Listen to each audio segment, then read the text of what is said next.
Ok. Alors, pour nos fidèles, on est, comme d'habitude, dans notre série qui s'appelle Traces.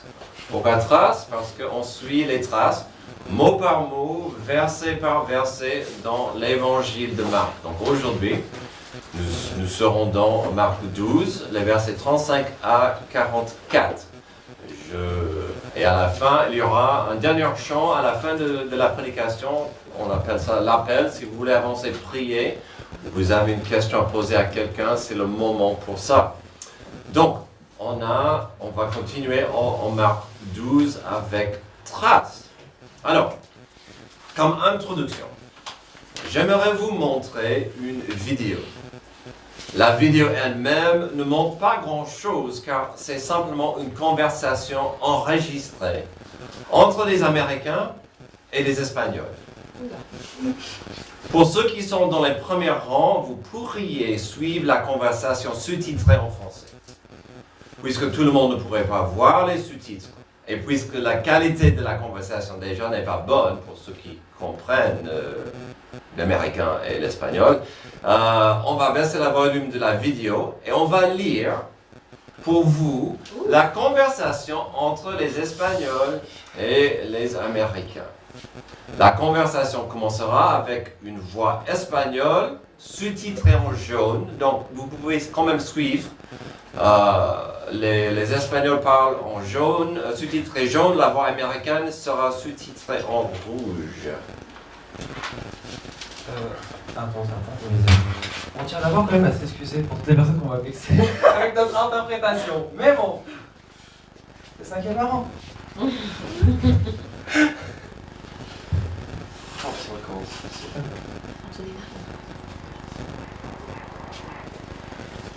Ici le A833, s'il vous plaît, changez de cap pour éviter que le son en collision.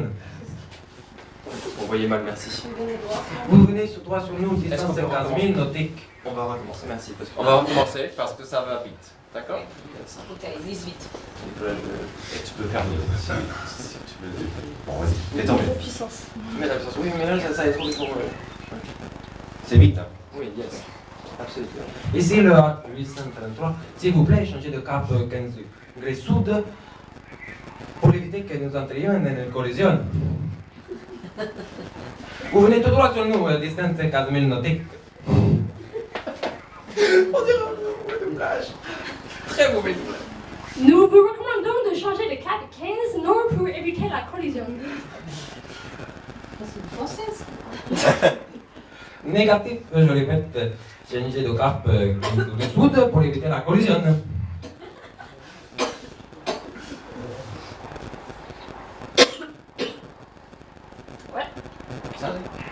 Ici le capitaine d'un navire des États-Unis d'Amérique. J'insiste de dévier votre course de 15 nord afin d'éviter la collision.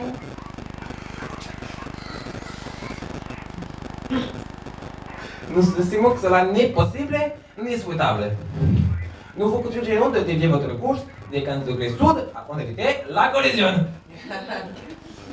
Ici le capitaine au commandement du porte-avions de la marine des États-Unis. Le deuxième plus important de la flotte américaine. Nous sommes escortés par 2 navires de guerre, 6 destroyers, 5 paquebots, 4 sous-marins et embarcations de... Nous rendons dans le vaisseau du Golfe Persique. Envie d'une offensive en Irak. Je ne vous suggère pas, je vous ordonne de changer de cap de 15 degrés nord. Où nous devrons prendre des mesures pour garantir la sécurité de ce navire et de sa force de coalition. Vous appartenez à un pays allié membre de l'OTAN et de cette coalition. S'il vous plaît, obéissez immédiatement et écartez-vous de notre chemin.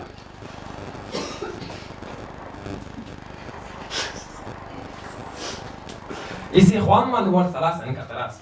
Nous sommes dos. Nous sommes escortés par notre perro, notre nourriture, 2 bières et une canadienne dormie. Nous avons les soutiens de la Canadias et de la colonnette du Canal 6 des urgences maritimes. On va nulle part, je vous parle depuis la terre ferme. Nous sommes le phare A1153, Finistère de la côte de Galice. On ne connaît pas notre position dans le classement des phares espagnols. Vous pouvez prendre les mesures que vous considérez pour approprier afin de garantir la sécurité de votre navire qui va changer ce monde généreux. Nous insistons de nouveau qu'ils vous songeront que le mieux et le plus sain et le recommandable est de changer de cap 15 degrés sud pour éviter la collision. Bien reçu, merci. Merci.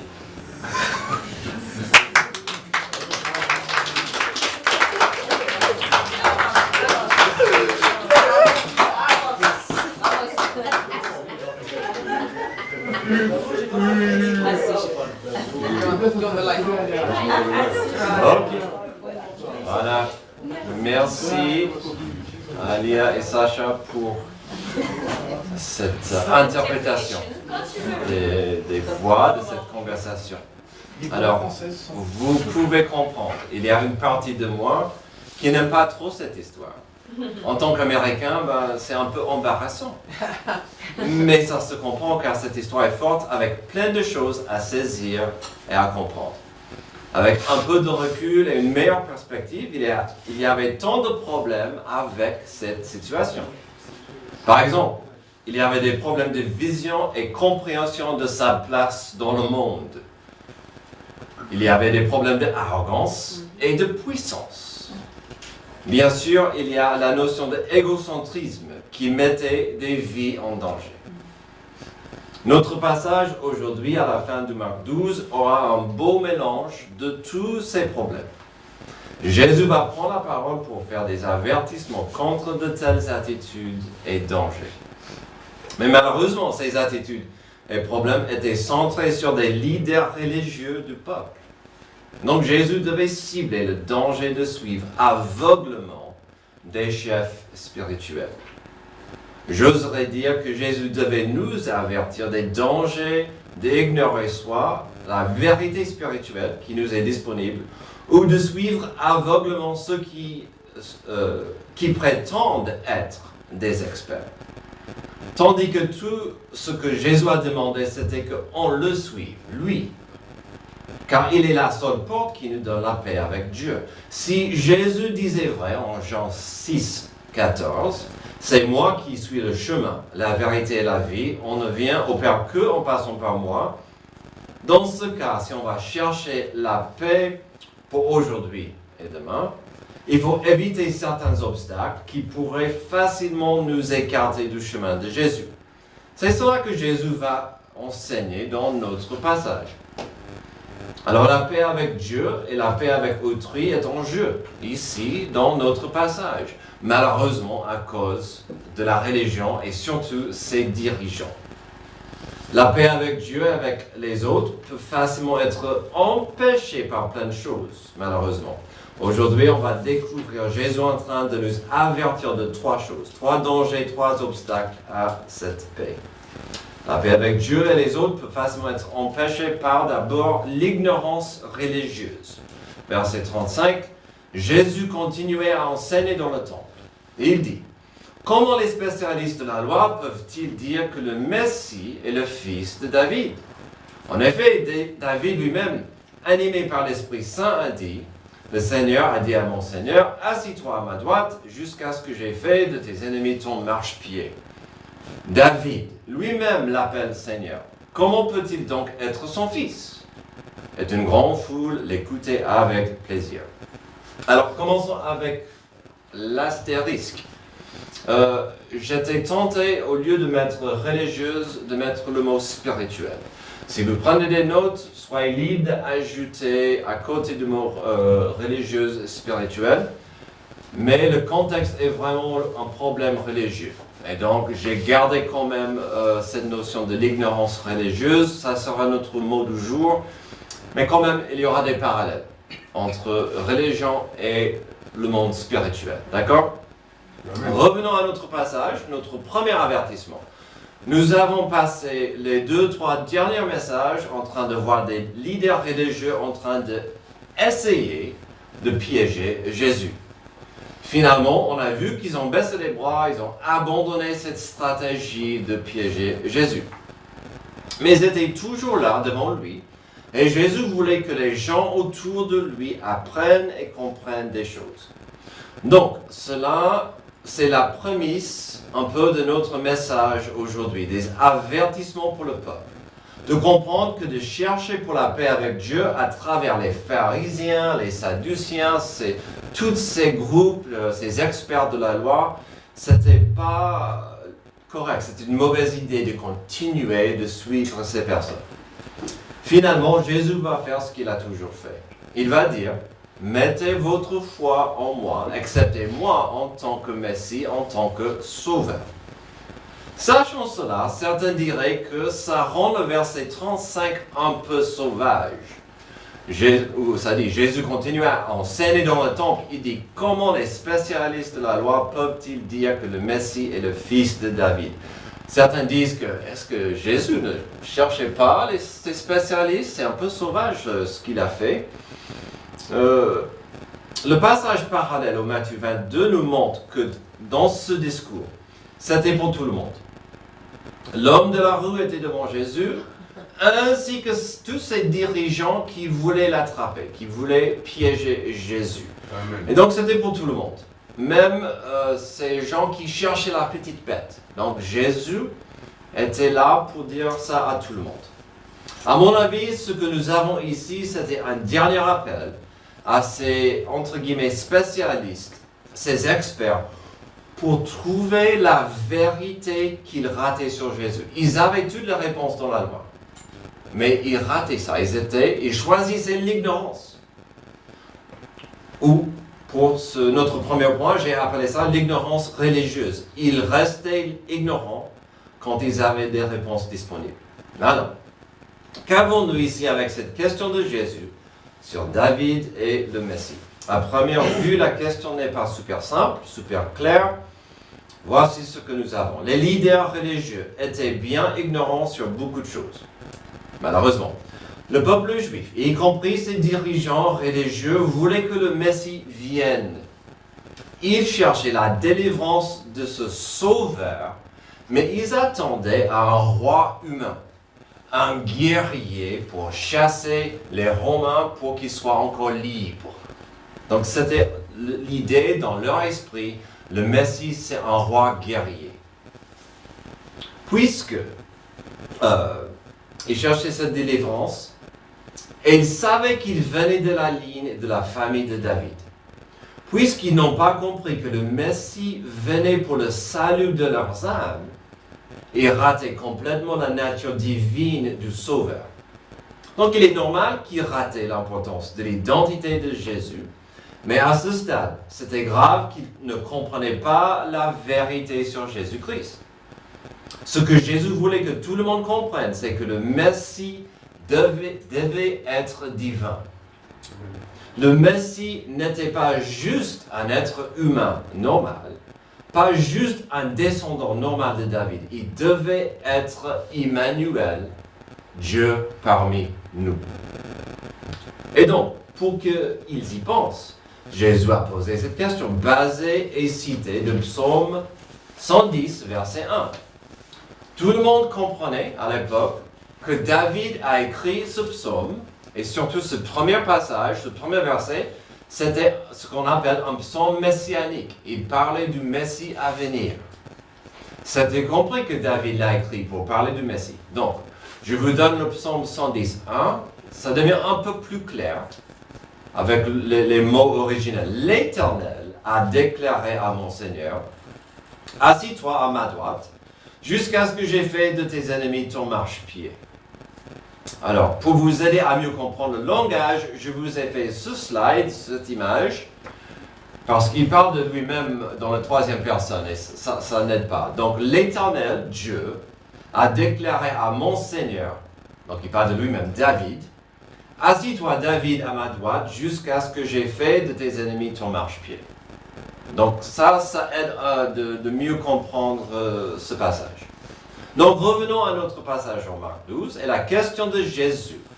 Comment les spécialistes de la loi peuvent-ils dire que le Messie est le fils de David? En effet, David lui-même, animé par l'Esprit Saint, a dit, le Seigneur a dit à mon Seigneur, assis-toi à ma droite, jusqu'à ce que j'ai fait de tes ennemis ton marchepied. David lui-même l'appelle Seigneur. Comment peut-il donc être son fils? Une grande foule l'écoutait avec plaisir. Matthieu, dans son passage parallèle, allait un peu plus loin que Marc. Il a osé dire que les experts, les spécialistes de la loi, étaient coincés. Ils n'avaient pas de réponse. Ils n'aimaient pas la question parce qu'ils n'avaient pas la réponse. Ils étaient dans l'ignorance de comment ça pouvait être. Parce que c'était illogique. Il fallait penser au Messie comme Dieu parmi nous. C'est pourquoi Jésus a fait remonter l'autorité d'un passage de l'Ancien Testament à son inspiration divine. Comment le Messie pourrait-il être à la fois moins que David, donc son fils, et plus grand que David, son Seigneur? Ici, Jésus utilise sa connaissance supérieure des écrits juridiques et prophétiques pour justifier ses actions et se défendre contre ses experts. Le psaume 110, verset 1, montre que le Messie n'était pas seulement le cadet de David en âge, mais son aîné en rang, en position. Ce n'est pas que par la naissance virginale que Jésus possède la double nature qui lui permet d'être à la fois le fils de David et le Seigneur de David. C'est un peu lourd, mais c'est compréhensible, j'espère. Enfin bref, Jésus donnait une dernière opportunité aux experts de regarder dans la loi pour voir la vérité, que le Messie était plus qu'un homme, mais il était éternel. Il venait pour sauver, oui, mais de l'infection mortelle du péché avant tout. Il ne fallait pas rater que le Messie venait pour sauver du péché et pas des Romains. Alors, qu'en est-il pour nous? Pour un enfant adoptif de Dieu, c'est simple. D'abord, il faut connaître la Bible et appuyer dessous. Si vous avez une Bible à la maison, je sais, beaucoup pour vous c'est dans votre téléphone, je comprends. Si vous l'avez, mais vous l'ouvrez rarement, juste pour quelques passages préférés, vous aurez du mal à avancer dans votre foi ou à défendre votre foi. Il faut connaître ces pages. Il faut aimer ces pages. C'est la parole vivante de Dieu. Donc je vous encourage, utilisez, ça s'appelle l'épée. C'est la parole de Dieu, c'est une épée. Utilise cette arme spirituelle. Il faut lire. Aussi, quoi d'autre? Il faut aussi être connecté à une église qui est correctement fondée et enseigne la Bible correctement. Il y a beaucoup d'églises dans ce monde, entre guillemets. Il y a beaucoup d'églises autour de nous, entre guillemets. Il y a beaucoup d'églises autour de nous, à mon avis, ça m'a fait mal de le dire, mais qui ont du mal à bien interpréter en contexte la parole de Dieu. C'est grave parfois parce qu'ils peuvent envoyer les gens sur les chemins qui ne sont pas bonnes. Ah bon, correct. Donc il faut être bien dans une église qui comprend bien l'importance de bien enseigner la parole de Dieu correctement, dans son contexte. Quoi d'autre? Aussi, il ne faut pas avaler comme vérité tout ce que vous voyez ou entendez sur YouTube ou avec Monsieur Google. D'accord? Il y a plein de richesses, plein de bonnes choses disponibles sur l'Internet. J'aime bien l'Internet. Il y a beaucoup de choses spirituelles disponibles, mais il y a beaucoup de faux prophètes. Il y a beaucoup de faux pasteurs. Il y a beaucoup de n'importe quoi sur l'Internet. Et il est trop facile de saisir quelque chose que quelqu'un a dit et courir avec, et c'est une fausse piste. D'accord? Donc, faites gaffe. Venez à moi, et je ne suis pas un expert, venez à Antoine, Xavier, à Martin, venez à quelqu'un. Vous avez la liberté de dire, je ne comprends pas ce passage, ou j'aimerais besoin un coup de main avec ceci, avec cela. Donc, il ne faut pas juste aveuglément suivre quelqu'un qui se dit pasteur. Et je sais que ça me met dans une position intéressante. Je comprends. Tout ça, c'était pour l'enfant adoptif de Dieu. La question s'impose. Qu'en est-il des autres? Car là, vous aurez des gens religieux, mais qui ne sont pas sauvés. Il y en a des catholiques qui ne connaissent pas du tout la Bible. À mon avis, ils ont du mal à trouver la porte du ciel ouverte s'ils ne connaissent pas ce qui dit la Bible. D'autres religions, ils auront du mal à vraiment aider les gens à trouver Dieu si ça ne passe pas par Jésus-Christ, qui est la porte et le chemin, la seule vérité. Et donc, c'est compliqué. Il faut comprendre qu'on est là pour aider, pour être ouvert à partager la bonne nouvelle. L'évangile s'appelle la bonne nouvelle de Jésus-Christ. Alors, il y a aussi ceux qui se disent athées ou agnostiques. Ce premier point devient encore compliqué car ils diraient qu'ils vont justifier leur ignorance religieuse et spirituelle car ils ne croient pas en Dieu. Je comprends, et donc je ne peux pas mettre les mêmes attentes sur quelqu'un qui est agnostique ou athée que moi. Si un athée n'est pas d'accord avec certaines choses que je crois, je comprendrai. Il faut être patient, il faut comprendre que, voilà, on est là pour briller correctement la gloire, la grâce de Dieu pour ces personnes. Et donc, l'ignorance spirituelle, l'ignorance religieuse pourrait être un problème. J'espère pour les fidèles de cette Église, ça ne sera pas un obstacle pour votre entourage. Continuons.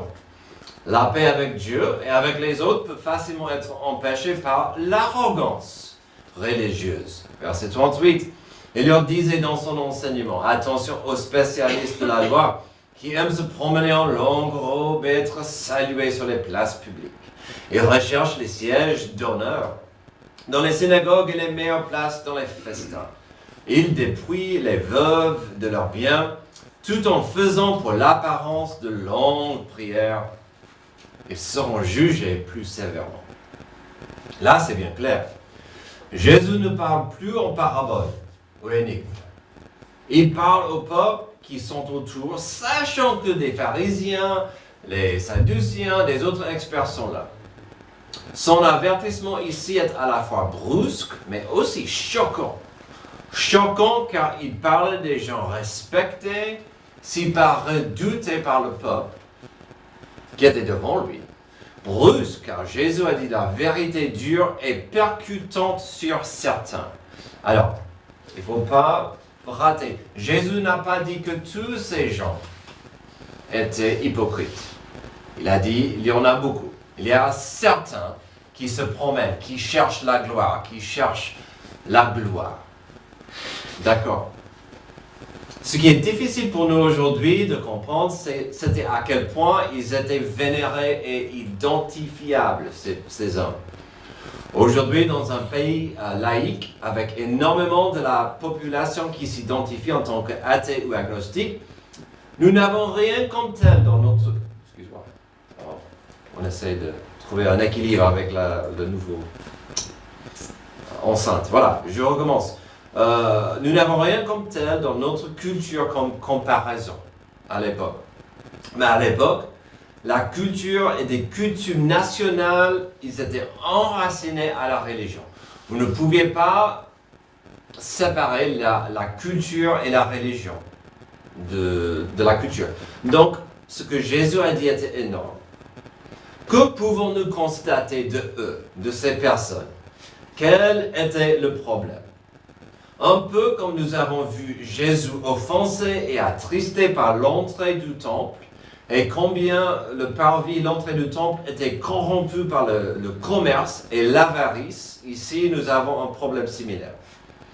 Ceux qui étaient censés être les serviteurs de Dieu pour le peuple se comportaient comme des parents.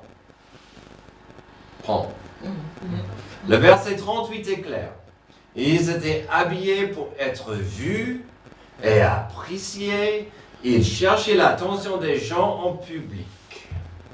Si on n'avançait pas au verset 39, on pourrait facilement dire que leur vrai Dieu, c'était le prestige.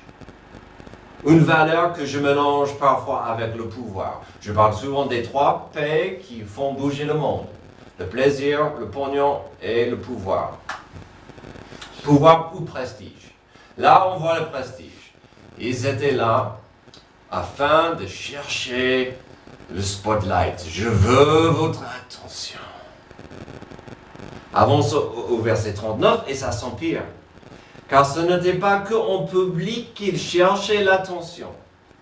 Ils voulaient plus que tout d'avoir des places importantes, des places d'honneur au festin et aux synagogues. Il y avait une pression bizarre dans la culture, une pression immense dans la public de se plier en quatre pour élever ces hommes. Parmi eux, c'était une compétition d'attention et de gloire. Donc les gens avaient cette pression de élever ces hommes, et ces hommes cherchaient toute la gloire. C'était bizarre, c'était un cirque. Pour quelqu'un qui va dire au monde, et encore, je comprends, c'est pas facile, je me mets dans une position sensible. Pour quelqu'un qui va dire au monde, je suis un leader religieux, je suis un porte-parole de Dieu, est-ce qu'il y avait un comportement pire? Car à la base d'énormément de péchés dans notre monde et dans nos cœurs se trouve l'orgueil. Prenons quelques exemples bibliques. À la base de la chute de l'humanité au jardin d'Éden, il y avait l'orgueil. Plus tard, avec la tour de Babel, problème, orgueil.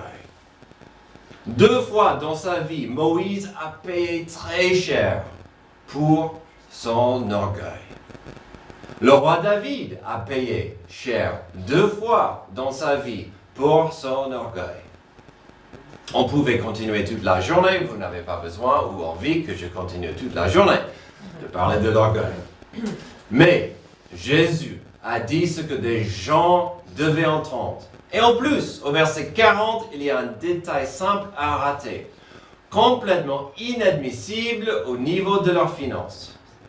Ces hommes ne gagnaient pas un salaire de l'État.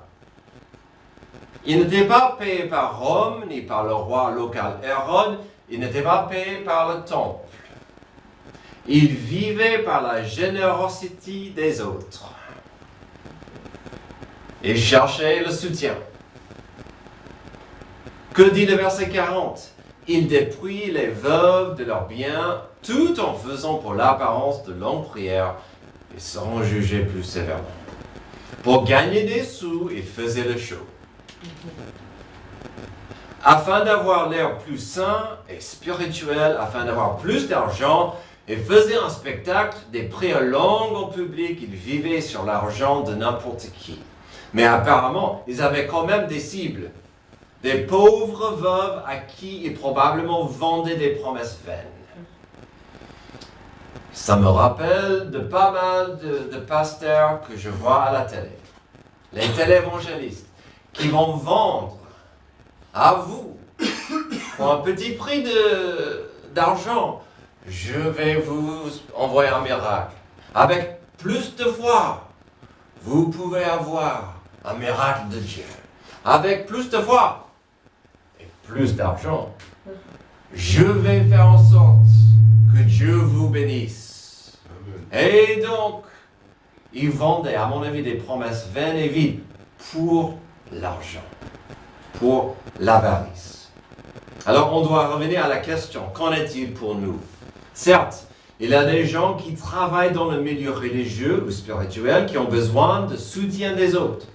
Ça me rappelle des missionnaires, par exemple. On soutient quelques projets missionnaires, ils ont besoin de notre argent, ils vivent sur ça. Nous vivons par le soutien des gens aux États-Unis. On a perdu 2 églises la semaine, le mois dernier. Les 2 églises donnaient pas mal. Ça va, on va sentir ça dans quelques mois. Sauf si Dieu fait quelque chose. Je ne m'inquiète pas pour ça. Mais il y a quand même des gens qui doivent vivre par la générosité des autres pour servir Dieu. Mais la plupart de ces leaders religieux chercher le prestige et le pognon des autres, sans honte, sans hésitation. Alors qu'en est-il pour nous? On en parle parfois des pasteurs qui vivent une vie de luxe. Parfois, Antoine nous parle des pasteurs en Afrique qui doivent avoir un Land Rover ou je ne sais quoi. Et ils doivent porter certains habits corrects. Certains pasteurs, leurs pieds ne peuvent pas toucher le sol. Donc il y a au moins un tapis. Antoine a dit, un jour il va me porter sur le dos afin que mes pieds ne touchent pas le sol. Amen. J'attends le jour, mais pas aujourd'hui. Pas aujourd'hui.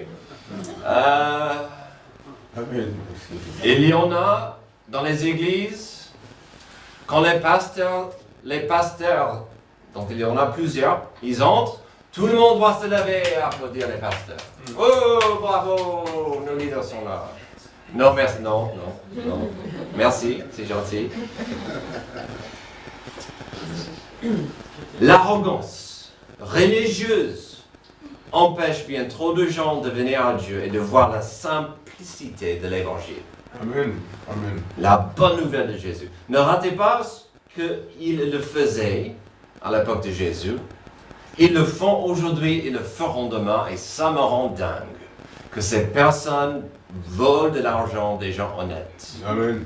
Dans le nom de Dieu. C'est une vérité triste et moche.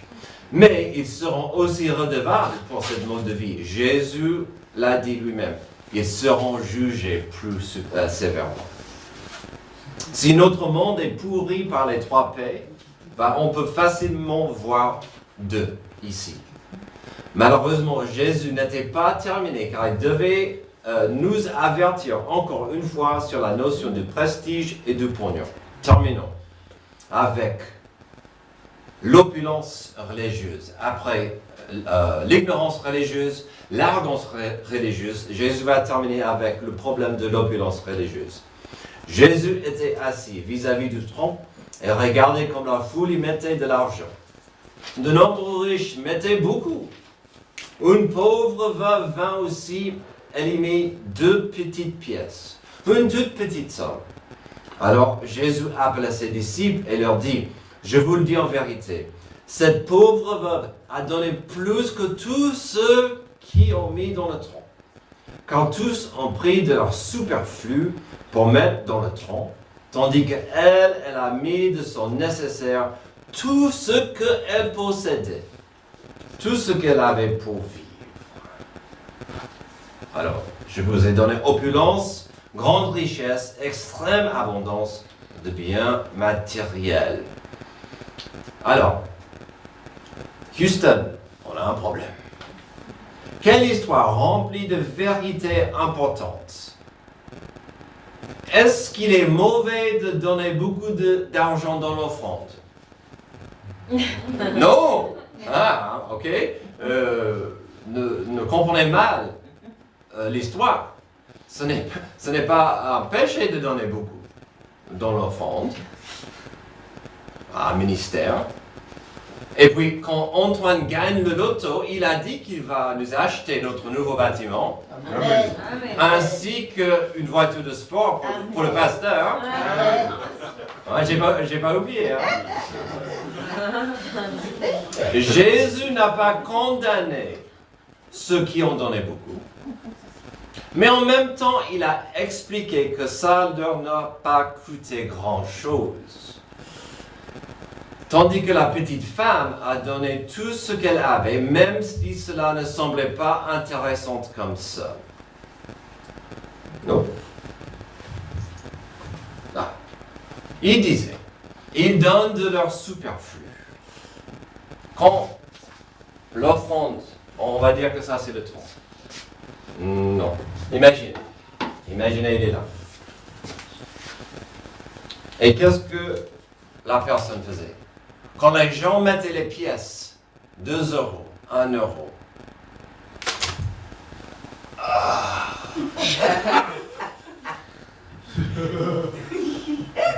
M'as-tu vu? Amen. Et ils mettaient... Oh, j'ai chaud. Oh, ouais, dans le tronc. Tandis que, derrière, il y avait tout ça. Mais, dans le superflu,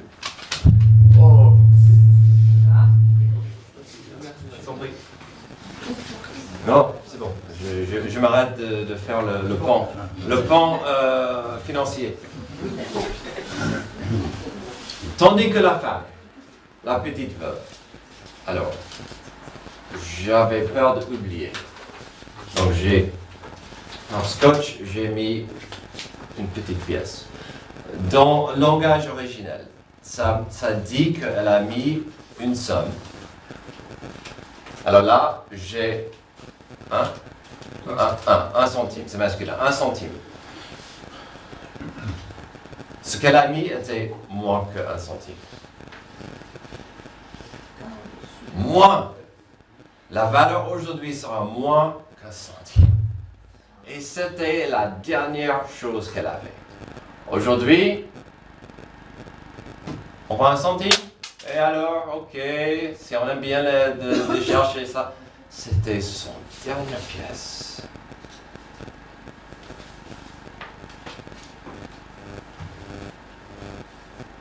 C'est intéressant comme ça. Ça m'a tout de suite rappelé de 1 Roi 17, le prophète Élie avec la veuve de Sarepta. Il y avait une sécheresse donnée par Dieu. Tout le monde était puni à cause du roi. Il y avait une sécheresse, tout le monde souffrait. Élie arrive et cette femme faisait à manger pour elle et son fils le dernier repas avant de mourir. Et qu'est-ce qu'Élie a dit? Donne-moi à manger avant, s'il te plaît. Elle a dit, mais j'ai rien. C'est tout ce que nous avons et on va mourir après. Il a dit, donne-moi à manger d'abord. Elle l'a obéi et Dieu a fait un miracle afin que cette femme avait tout ce qu'il fallait après, pendant des mois et des mois après. C'était un test de sa foi et de son obéissance. On peut constater la même idée, mais à l'inverse, en acte 5, avec un couple marié, Ananias et Saphira, qui ont vendu leur maison et ils ont dit à l'église, on a vendu notre maison, voici tout l'argent de la vente. On le donne à l'église.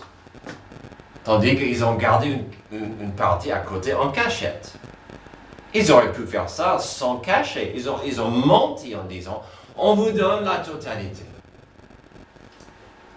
Nous avons vu la même idée avec Jésus et le jeune homme riche. Jésus a dit, vends toutes ses possessions, donne-les aux pauvres, et après suis-moi. Il ne pouvait pas, car il aimait trop son argent, son Dieu.